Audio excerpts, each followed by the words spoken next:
Hey everyone, let's talk about Overbooked, which is a fast-playing, simple to learn but surprisingly tough at times puzzle game. It's got a really cute art style, and I think the theme combined with the gameplay and the art style is really, really fantastic, especially with the little cardboard signal tower as well. The theme is that we have the airplane, we are trying to get these patterns of passengers, and they score in different ways. Couples want to be next to each other, babies need to be surrounded so they are accompanied, that kind of thing. I have to say that at first it just seemed like, okay, yeah, this is a light little puzzle game. This'll be a nice quick filler game. But I have to say, we've been really blown away by it through just expecting that kind of simple experience. It is a surprisingly tough task that, you only have these 4 options out there on the card display. You take a card, you take the passengers on it, you need to put them on there in that arrangement, but you can rotate the card, so that gives you options.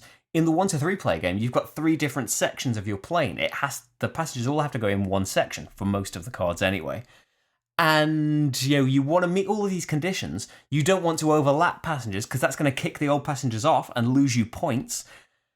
But you also want to try and make all of these different scoring conditions get met. That's one little downside, is that these the passengers have got really nice ways of scoring. The blue, green, and yellow passengers all score in the same way. They are different kinds, but yeah, that's the one thing that kind of stuck out to us. Is that, it would be nice, maybe with an expansion or something, if we get different colours of passengers that they score in slightly different ways. But that isn't such a big deal because of the event cards that are in there and the advanced way of playing where the cards have got symbols. So this one will let you ignore one of the passengers, or if you overlap a passenger with this card, then you don't have to put them in your overbook pile. There are, extra ways to enhance this game that I think is a huge plus for it.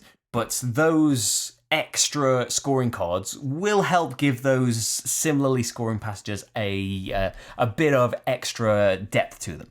But yeah, the game itself, just without any of that, without the black backed cards or anything, the game itself is such a simple one to teach because it's just there are these 4 cards to choose from. If you've got meal vouchers available, you can take something past the first one by laying one on the earlier cards.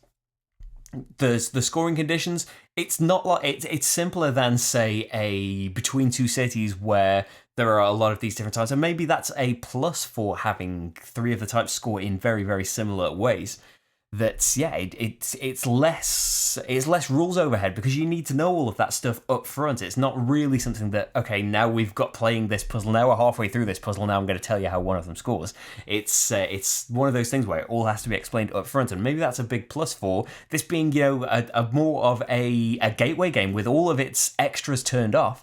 This is such a simple thing to explain, but I think it's still got a lot of mileage. It's got a lot of interesting decisions in these puzzles, in how you are going to make all of this come together, because you want to fill up your plane, you don't want to kick anyone off, but at the same time, it can really benefit you by going against those rules if you can get certain combinations, get certain scoring conditions met before the end of the game. And it can be a thing like, I thought I was doing something really clever by I was kind of doing it accidentally. I forced the game to end by the end game condition is one of the colours of passengers running out. And so you can really push for that if you think you are in the lead, but you just have to make sure that you actually are in the lead rather than just blindly doing it. But I think that's another huge plus. I've mentioned them already, is those extras that once you are comfortable with it, or maybe if you are more experienced with games, or you want a bit of a twist on the game that you're used to, or make it a bit more complex, it has come with all of these extra things. The more complicated cards that are going to be harder to achieve, but will get you a load more passengers. The event cards that slightly change the scoring of every single game. You'll have 1 or 2 of those that are extra scoring conditions that can incentivize you to do things or penalize it, make it more of a risk to take certain paths.